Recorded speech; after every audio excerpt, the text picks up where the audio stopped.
Hi, Dr. Thornton. This is Jennifer Crawford. I am turning in my second part of assignment number 7.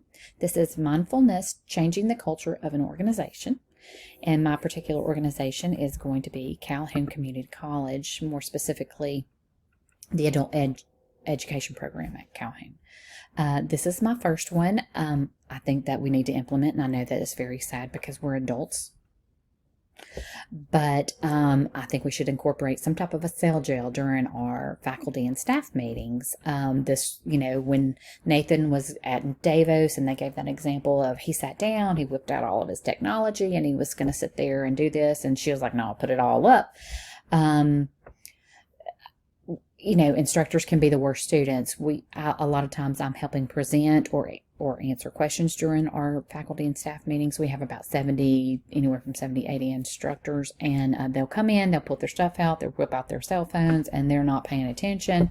And then at the end, they have several questions, of course, which are things that we had already gone over during the faculty meetings. So I really do feel like that if we could implement something like that, it might help out. A staff and faculty retreat. Doing something like this annually for the instructors would be awesome. I know that the book actually talked about this Better Farm retreat. I loved this when she was talking about this, that visitors relearn what it is to feel compassion and to laugh, not at movie or internet meme, but actually people and experiences. And I think it would be so beneficial for office and faculty and instructors to get into a neutral territory and us learn that, we're not just our job title, that we're actually people. We actually have families. And I just think that would be a great way for us to kind of get to know each other outside the office and maybe make it real. The next is weekly staff meetings. We have not done this.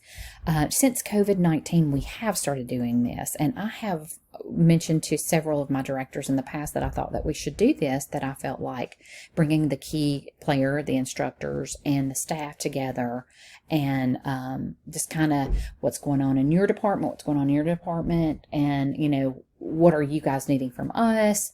Things of that nature. I just thought that it would just help us become more cohesive.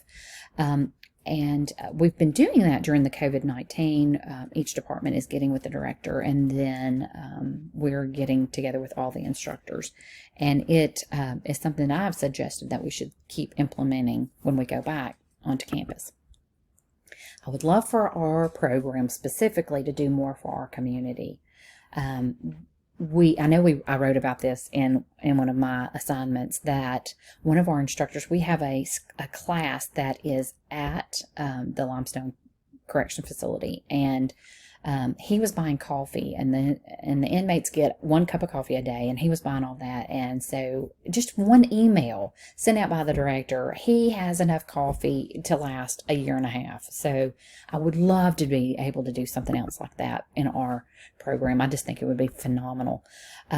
Honesty and compassion at work. I really do not know how to implement this into an organization as a whole, but I do know that it is needed. We have a little bit of a mean girl vibe going on in the office at work, which is another reason I feel like that retreat would help. But I wasn't a mean girl in high school. I'm still not a mean girl. I'm an honest girl. I'm a realist, but I just don't like to play games. I don't like to do the yin. I'm not for drama. I'm not office gossip. And I would love to be able to incorporate compassion. I do try to compliment my coworkers. I do try to find one type of commonality between us, so I make myself real and they become real to me. But with some of them, it just doesn't work. So I would love for there to be some type of way to do that, especially they always speak with the intention to do no harm. And I saw that little picture, mindful or mindful. I thought that was awesome. And I am going to call it a wrap. Have a great day.